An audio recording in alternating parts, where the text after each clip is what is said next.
Tervetuloa Tuberabinoiden ihka ensimmäisen videon pariin. Tässä mun kanssa tätä videoa tekemässä on Tommi. Terve. Ja täällä on Timo. Terve.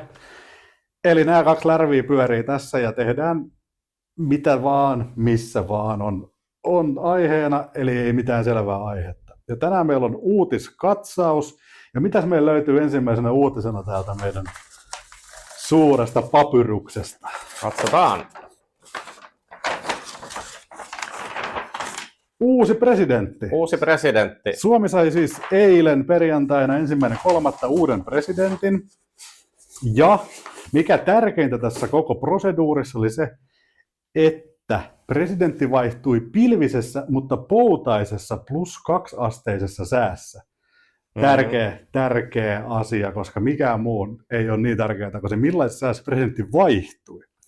Ja mitä tässä vaihdossa siis tapahtui? Eli Sauli Väinämö Niinistö luovutti valtikkansa kenelle? Kai-Göran Alexander Stubbille. Tätä ei varmaan ihan kaikki tiedä, että hänen oikein nimi on Kai-Göran Alexander Stubb.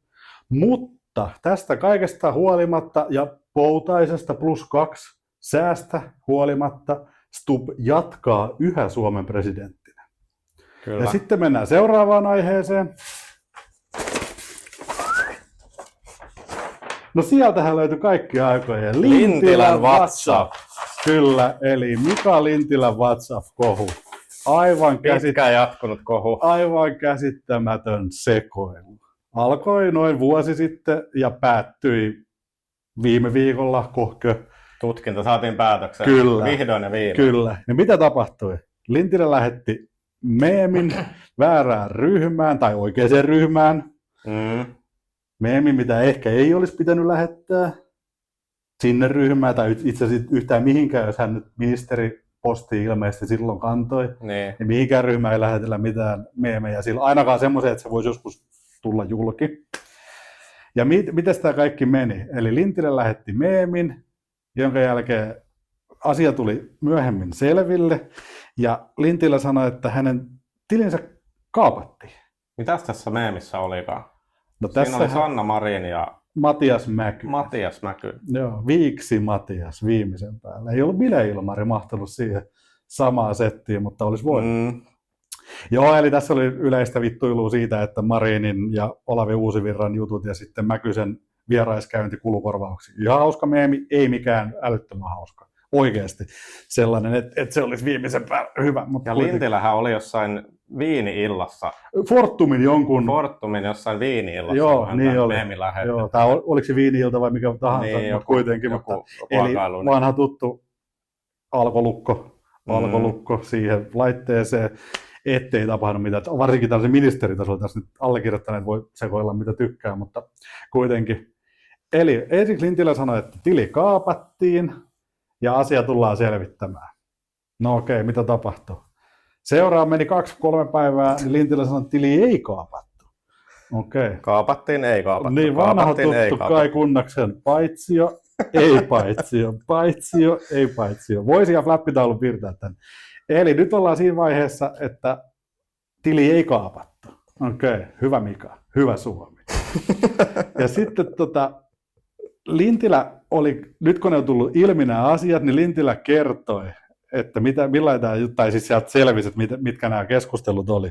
Ja hän oli lähettänyt se sinne, joku oli lähettänyt yksityisviesti Lintilä, ei sinne ryhmään, vai mikä se oli, joku salityöryhmä, ei mikä leikkaussalityöryhmä, vaan joku muu työryhmä. Niin sinne hän oli lähettänyt sen viesti, ja joku oli sitten yksityisviestillä kommentoinut Mikalle, että hei, että ihan hauska meemi, mutta menikö oikeaan paikkaan? Niin. No, ei Mika mennyt oikeaan paikkaan. Sen jälkeen hän oli kommentoinut yksityisviestillä tälle kaverille, että vittu. Okei. Ihan luonnollinen reaktio siitä, kun kännipäissä teet pienen mokan. Ja tämän jälkeen hän oli ilmeisesti poistanut sen sieltä. Oli, koska siinä oli tunnin aika. Mä en tiedä, onko se nykyään enää sitä, mutta silloin oli ainakin WhatsAppissa ilmeisesti sellainen, että tunnin sisällä lähetyksestä, niin silloin se poistuu kaikilta. Niin. Joo. No, vanha vitsi, jos jotain lataat internettiin, niin se jää, vaikka poistasitkin mukamassa sen. Joku sen on kerinyt ottaa talteen. Niin kuin tässäkin on Mikalle käynyt, eli perusboomeri, kun somettaa. Kaikkea voi sattua. Mitä vaan voi sattua. No niin, hyvä Mika, hyvä Suomi. Joo, mutta tämä hänen kaveri oli siis, tai tuttu oli sitten sanonut, että ei mitään hätää, että poistat sen nyt, koska se on sen tunnin sisällä. Niin. Vai oliko se sillä, että hän oli jo poistanut sen, se kommentoi, että onneksi kerkesit poistamaan. Se on kuitenkin silleen mitään merkitystä, vaan että siellä olisi käyty niin tämmöistä jo. Mutta silti tästä oli joku jälki sitten jäänyt, tai joku oli sen nähnyt. Kyllä. No sitten KRP alkoi tutkia, otti Lintilän puhelin ja lähetettiinkö se peräti johonkin ulkomaille tutkittavaksi Lintilän puhelin. No nyt sitten vuosi tämän tapahtuman jälkeen homma selvisi. Tili ei ollut kaapattu, eikä mitään muutakaan oikeasta selvinnyt. Eli mitä tästä opimme? Jos otat, et some. Aivan. Koska ainakaan tällä tasolla. Niin jos sä oot tuommoisessa virassa. Ja muutenkin se ajatus siitä, että sä oot eduskunnassa, ministeri ja whatever, ja sulla on kännykkä käytössä, ja yhtäkkiä se kaapataan. Niin mitä kertoo Suomen turvallisuudesta tai muustakin turvallisuusasioista, jos sulla on yhtäkkiä kaapattu kännykkä, mikä joku lähettelee mitä tahansa Lintilän nimissä, niin kuulostaako hyvältä? Ei mun mielestä kauhean hyvältä. Ja Lintilähän oli kommentoinut, että saattoi olla rinnakkaiskäyttöä. Kyllä. Oli Kyllä mä sanoin, että siinä on Mikan rinnakkaisuniversumi käytössä eikä mikään muu, koska okei, että se tili ei ole kaapattu rinnakkaiskäyttö. Mistähän hän sen keksi? Varmaan jotain oli pakko keksiä. Joku tuttu sanoi, että Mika keksii jotain parempaa kuin vittu. No Mikahan keksi rinnakkaiskäytön. No okei, tästä on myös ihan hauska juttu. Siihen samaan aikaan, kun Lintilä tämä rinnakkaiskäyttäjä juttu tuli, niin mulle tuli helvetin hauskoja WhatsApp-viestejä joltain ja ihme bottinaisilta. Ja oli hauska juttu, koska Mika mulla on käynyt samoin kuin sulla, että joku on varmasti yrittänyt kaapata mun puhelimen näillä asioilla. Kyllä, joo. No, mihin tämä nyt sitten päättyi tämä homma? Se siihen, että ei kaapattu. En tiedä, mitkä ne loput oikein kaikki detaljit on. Mutta siis tämä oli vuoden tutkittu. Joo, KRP tutki ja mun mielestä puhelin lähetettiin ulkomaille ja tutkittiin ja Mika on sitä mieltä, että hän ei tee mitään väärää, vaan vittu. Ja eipä siinä sitten sen ihmeempää. Melkoinen show kyllä. Aivan uskomaton show. Yhdestä meemistä. Joo, ja puhuttiin siitä, mitä tämä kaikki show on maksanut. No se, me mukamassa tiedettiin, oltiin nähty viikolla semmoinen uutinen, mitä se maksoi. No sitä ei koskaan löydetty. Enää nyt, kun ei pystytty heti talteen. Niin. Mutta veikkaisin, että makso, jos puhelimia on oikeasti lähetelty ulkomaille ja niitä on joku kalliit asiantuntijat tutkinut, niin ei ole ilmainen eikä halpa show. Et kiitos Mika, kiitos Suomi. Hyvä Mika. Hyvin menee, niin kyllä. Onneksi toinen Mika on vetänyt vähän paremmin. Niin, ei siinä oli Tuberapinoiden ensimmäinen uutisstudio, missä käytiin nyt aika pikaisesti läpi.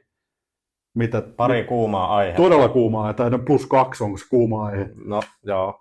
Kai-Göran Alexander Stubb. Kai-Göran on nyt Suomen tasavallan presidentti. Niin, Sauli Väinämö ei ole enää.